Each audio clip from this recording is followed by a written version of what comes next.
Belki de bu dünyadaki en ağır yük iyi niyet ve iyiliktir. Çünkü karşılığı hep nankörlükle ödenir.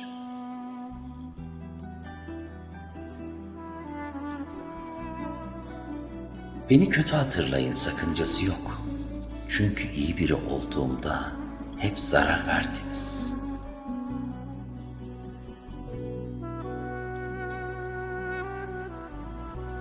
Yaz kızım gereği düşünülmüştür.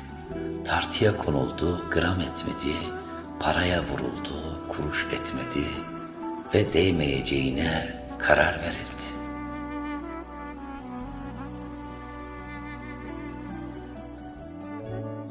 Yani diyeceğim o ki sevgilim, sevdanın ana dilini bilmiyormuşum ben. Hayatımız acılarla yüklü bir gemi misali, dalgaların seyrinde öyle kaybolup gitmişiz belirsizliğe. Kurduğumuz hayaller aynıydı oysa, sadece bizim payımıza yanlış hayatlarda yaşlanmak düşmüş. Ben bir sevmeyi beceremedim, bir de boş vermeyi. Oysa ki bir bilseydin seni yaşatmak için nelerden vazgeçtiğimi. Yanlış düşünebilir insan, yanlış anlayabilir ama yanlış sevemez insan. Dilin her ne kadar yok dese de gönül vurulduğundan vazgeçmez cancağız.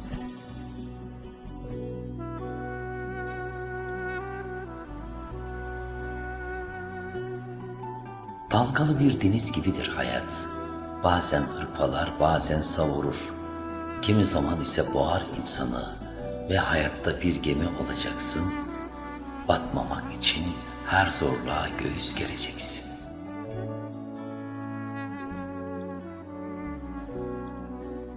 Har ile demlenen çayın tadını kor ile yanan yürekler bilir.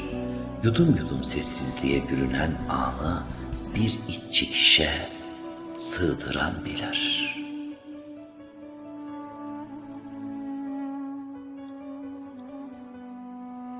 Ebu Zer radıyallahu anh'a sormuşlar. Yalnızlık zor değil mi ya Ebu Zer?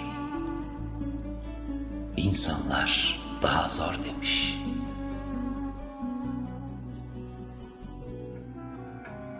Öyle yorgunum ki bugünlerde, öyle kırgınım ki bazılarına, öyle güvensizim ki insanlara, öyle korkuyorum ki insanları sevmekten, onlara değer vermekten. Öyle acıyor ki yapılan haksızlıkları, vefasızlıkları hatırladıkça.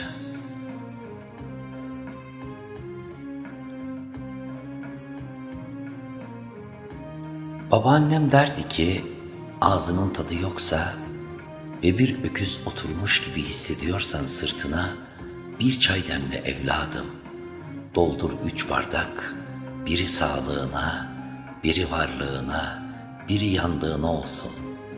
Birini hemen içeceksin, sıcak sıcak, birini ılık ılık, bırak diğeri soğusun.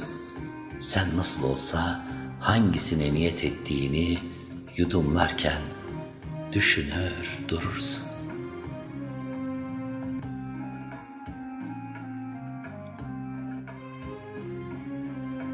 Beni sen ettin, kimin tuttuğundan sana ne?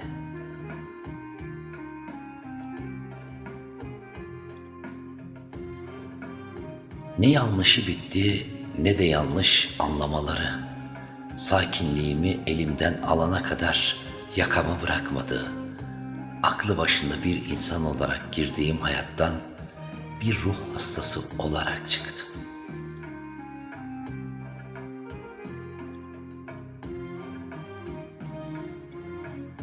Ne olursa olsun yalan söylemeyin. Canınız acısın, kalbiniz kırılsın ama asla yalan söylemeyin. Yalanın kaybettirdiğini hiçbir doğru geri getiremez.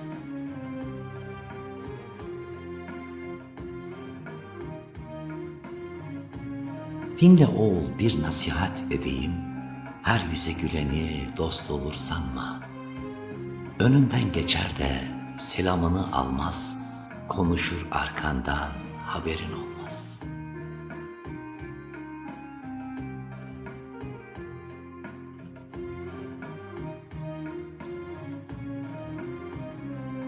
Bazen insan evi gibi hayatına da sağlam bir temizlik yapmalı.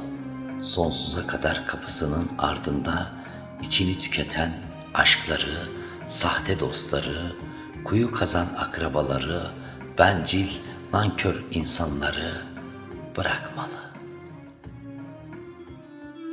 Yükümle birlikte kapına geldim ya Rabbi. Çünkü kendi başıma bir şey yapamam. Bana güç ver, kalbimi iyileştir ve devam etmeme yardım et. Amin.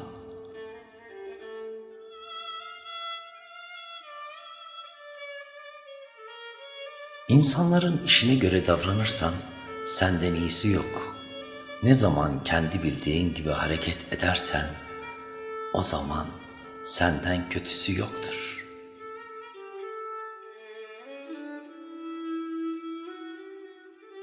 Beni üzen herkesi tek kalemde silecek kadar güçlendim ben. Bence bu saatten sonra varlığınız hakkında fazla konuşmayın. Unutmayın ki sizin varlığınız benim buna izin verdiğim kadar var. Nokta.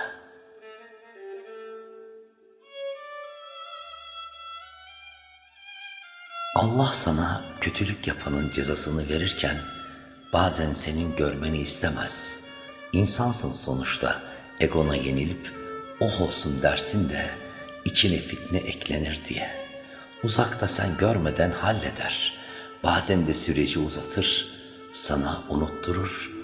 Ona ise yıllar sonra toplu bir ceza verir.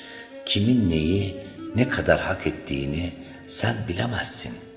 Bilme ki düşman gibi pusuda bekleme. Sen sadece iyi insan olma mücadeleni artır.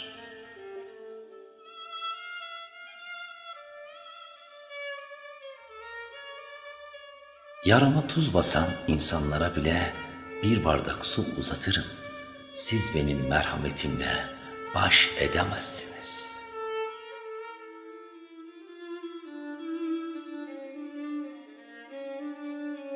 Ve sıradaki mutluluğum bir köşede sinsi sinsi mutsuz olmamı bekleyen zavallılara gelsin.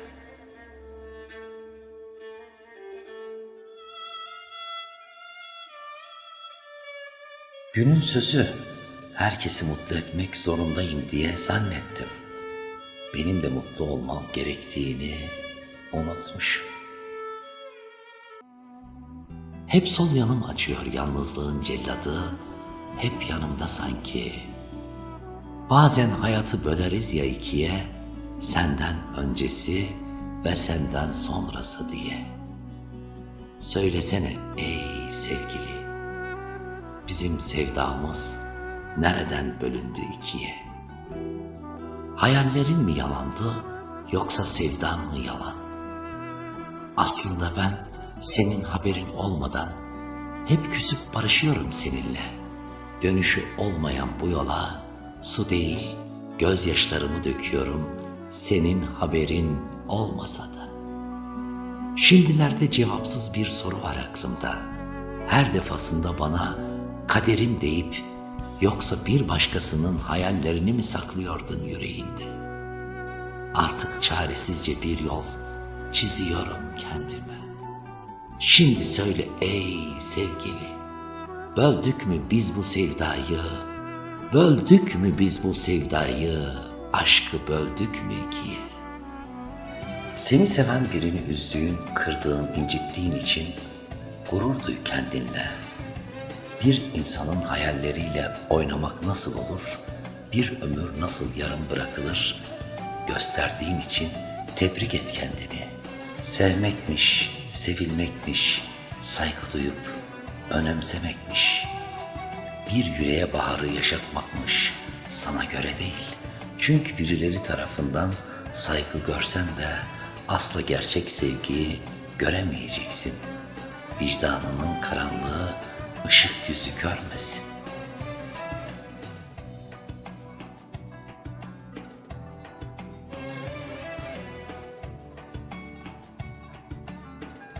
Aldanma dünyanın sahte yüzüne, bugün güldürür, yarın perişan eder. Her seven sevdiğini zanneder, bir gün güldürür, bir ömür tarumar eder.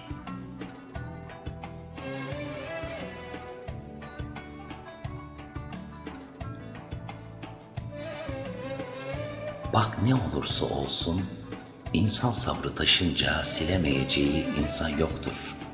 Hani o beni seviyor rahatlığı ile sınamayın, kaybedersiniz.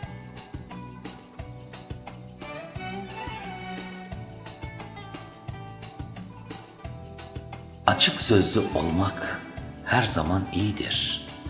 En kötü ihtimalle sonradan kaybedeceklerini en başta kaybedersin.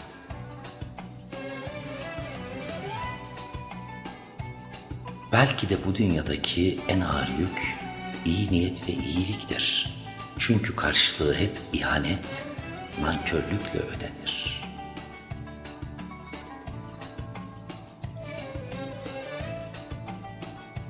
Hangisine üzülelim? Buldum derken kaybolana mı? En yakın derken uzak olana mı? Zamansızlıklara mı? Yoksa imkansızlıklara mı?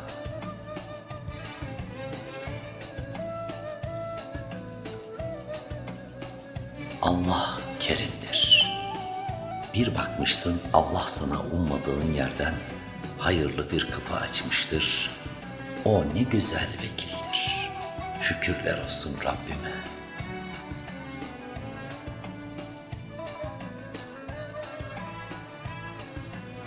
Ot kendini derdi şifa sanmasın. Çare de Allah, hekim de Allah. Kul kulu bilmeden yargılamasın. Yargıç da Allah, hakim de Allah. Küçükken ne kadar sesli ağlardık. Biri gelip bizi teselli etsin diye. Şimdi ise sessizce ağlıyoruz. Kimse bizi duymasın diye. Hayat işte.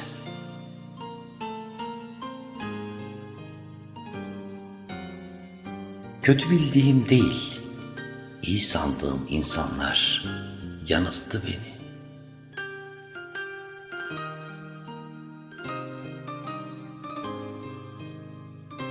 Beklemek insanı olgunlaştırır. Sabretmek insana tecrübe kazandırır. Hayat beklemek ile sabretmek arasında nefes almaktır.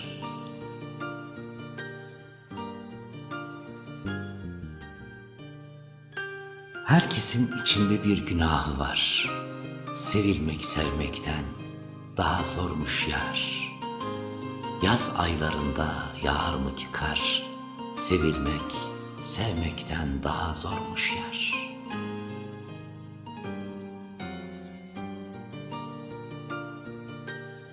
Keşke insanlar kırdıkları şeyin can parçası değil de can parçası olduğunu anlasalar.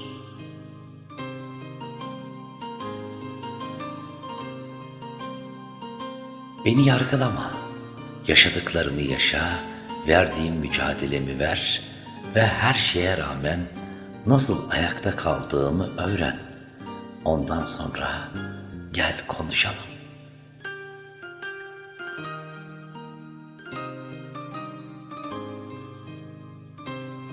Sen kendi canından bile emin olmadığın bir dünyada kimsenin sonsuza kadar yanında olacağını düşünme. Unutma, başına gelen kötü şeyler oturup üzülmen için değil, güçlenip ayağa kalkman içindir.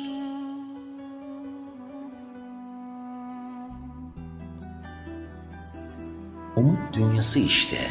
Neyi istediysek, hayal edip umut ettiysek ya elimizde ya da yüreğimizde kaldı.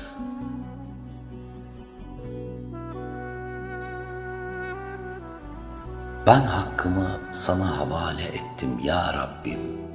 Sen şahidimsin, çok canım yandı.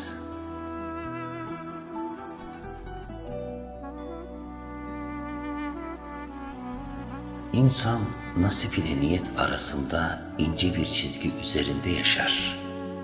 Niyetini bozan nasibini de kaybeder. Ben nefes alamıyorum dedikçe siz boynumdaki ipe bir düğüm daha attınız. Ben bunu unutur muyum?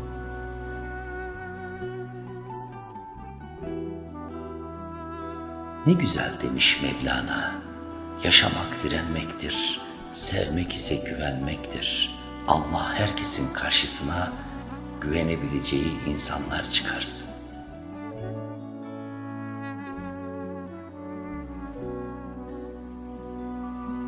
Bağırıp çağırsan da artık kâr etmez. Sevdalar yüreğinden gittiği zaman, çok istesen de artık görmez gözlerin, ayrılık perde gibi düştüğü zaman. Bir rüya idi sanki onca yaşanan, gözyaşından başka nedir sana kalan? Unutmayasın sana emanet bu can, ayrılık yüreğini büktüğü zaman. Ne feryadın duyulur ne narin sesin, ne mutluluğun kalır ne de hevesin. Yakar bedenin dağlar gönül kafesin, ayrılık ciğerini söktüğü zaman. Hançeri düştüğün yer yine sefalet, sakın boş yüreklere olma kefalet. Karşılıksız sevdalar zaten rezalet, ayrılık gece gibi çöktüğü zaman.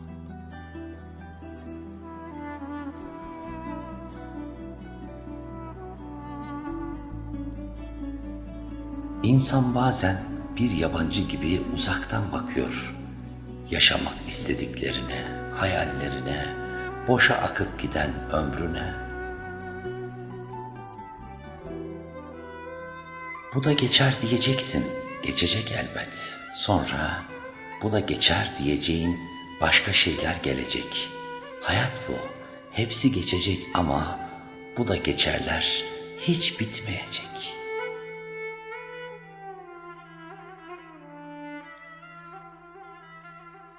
Bizim yolumuz çetindir. Zoru görünce kaçanla değil, sonu görene kadar gidenle görünür.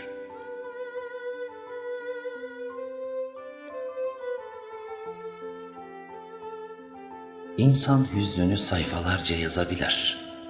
Mutluluğu için dakikalarca kahkaha atabilir. Ama acısını uzun uzun anlatamazmış. Öyle işte deyip susarmış. Öyle işte.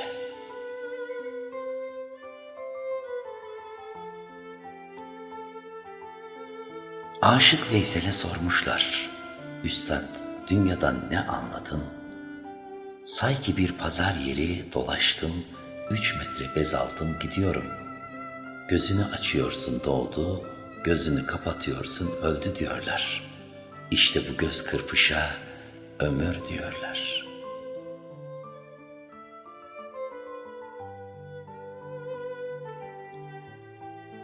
Niceleri geldi, neler istediler. Sonunda dünyayı bırakıp gittiler. Sen hiç gitmeyecek gibisin değil mi? O gidenler de senin gibiydiler. Mevlana Hazretleri.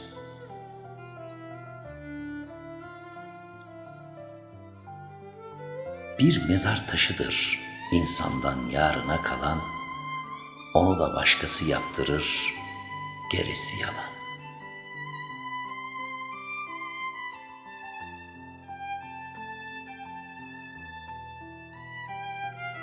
Fazla düşünme diyorsun be doktor. Bütün acılarımı silecek reçeten var mı? Sen onu söyle.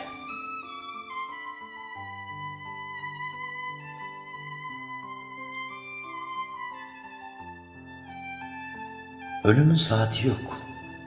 Yanınızdaki kişiye değer verin, kırmayın onu. Durup durup sevdiğinizi söyleyin, özel hissettirin. En ufak şeyde bitti demeyin. Ağlatmayın, üzmeyin. Neden mi? Çünkü ölümün saati yok. İnsan her şeye alışır diyorlar ya, öyle değil aslında. Bazen başka çaren olmadığı için katlanıyorsun ama alışamıyorsun.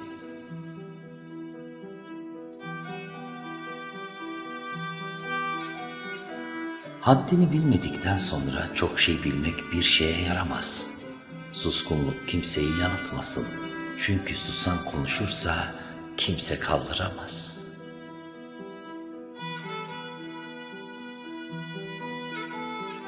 Yeşil gözlerine beni de götür. Sancılı gönül yorgunluklarına bir yenisini ekle. Özgürlüğüne kat beni, dedim ya, yeşil gözlerine beni de götür. Cansız ruhumun son direnişine üfle geçmişin ayak izlerini. Hayat 1000 kere ama ölüm bir defa. Ölümün soğuk yüzüne üfle sensizliğini, yeşil gözlerine beni de götür. Yağmur mudur benliğimi temizleyen, yoksa ruhum mudur bu arınmayı isteyen? Çıkmaz sokakların sessizliğinde saklanan çocukların çığlıklarına kat beni, yeşil gözlerine beni de götür. Uzakta olsan ne fark eder ki, bir kalp atışı kadar yakınsın bana. Aldığım her nefesi armağan ederim sana. Sen yeter ki yeşil gözlerine beni de götür.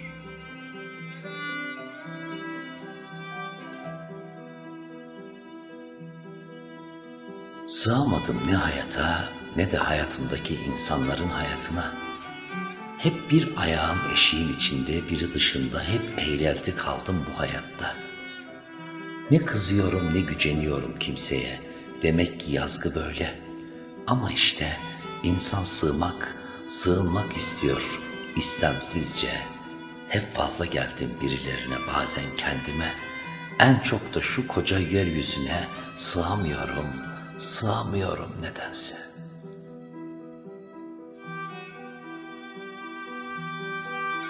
İnsan dedim, nedir ki insan?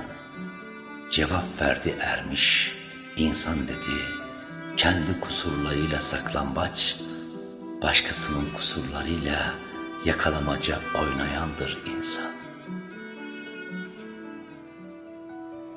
Aşkın sahrasına düşmedim sanma, bu gönül işidir büyük konuşma.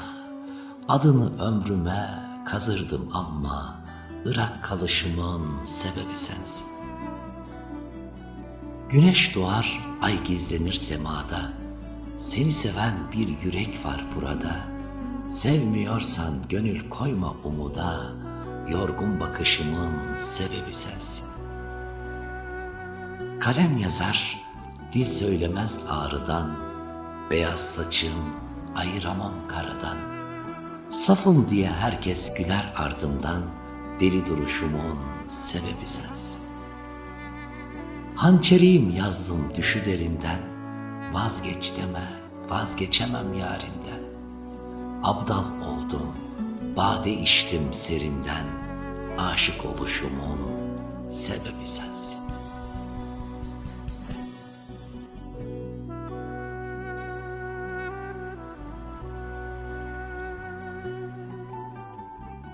Silen silsin giden gitsin, kimseye eyvallahım yok. Yanlış yolda ordu ile yürüyeceğime, doğru yolda tek yürümeyi tercih ederim usta.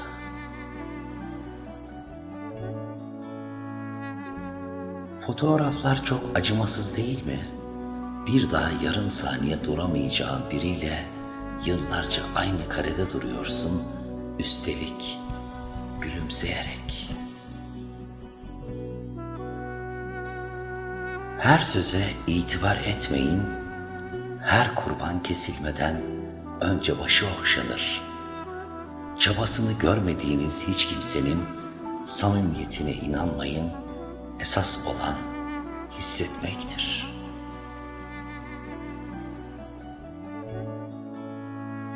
Kuşlar kanatlarından, insanlar iyi niyetlerinden vurulur.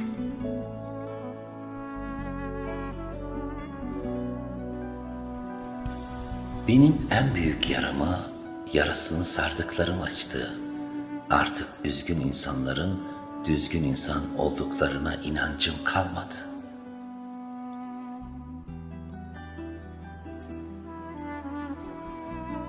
Gerekirse ben kendimi darlarım, moralimi bozarım. Kendi canımı kendim sıkarım. Tek kişilik dev kadroyum ben. Beni üzmek kimin haddine? Ne giyersen giy, merhameti giymediğin sürece giydiğin her şey üzerinde eğri durur. Zira insana yakışan en güzel şey merhamettir.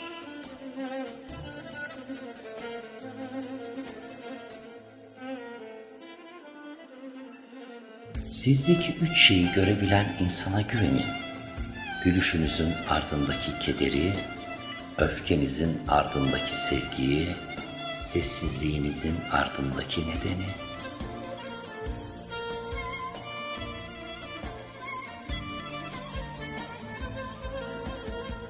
Deseler ki bu dünyada seni en çok ne yordu?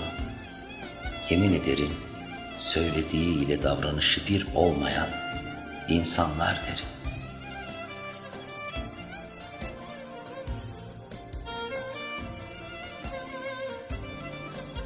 Kötülüğünün dokunmadığı biri senden sebepsizce nefret ediyorsa, o kendinde olmayan bir şeyin sende oluşundandır. Bu kural henüz hiç şaşmadı.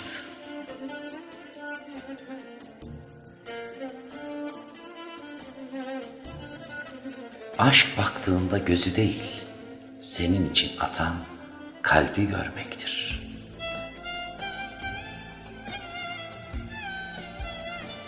Korkma, bu dünyada dürüst ol. Bismillah de, çık yola. Allah sana bir yol açarsa kimse kapatamaz. Yeter ki sen dürüst ol. Allah seninledir.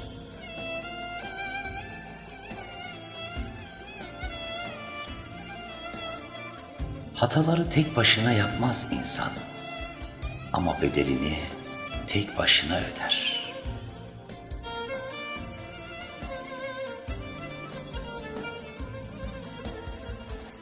İçimdeki insanlar donarak öldüler. Önce üşüdüm, sonra soğudum, bir süre sonra hissetmemeye başladım.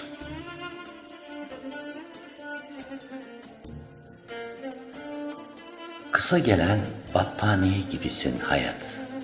Yukarı çeksem ayakların isyan ediyor, aşağıya çeksem omuzların titriyor.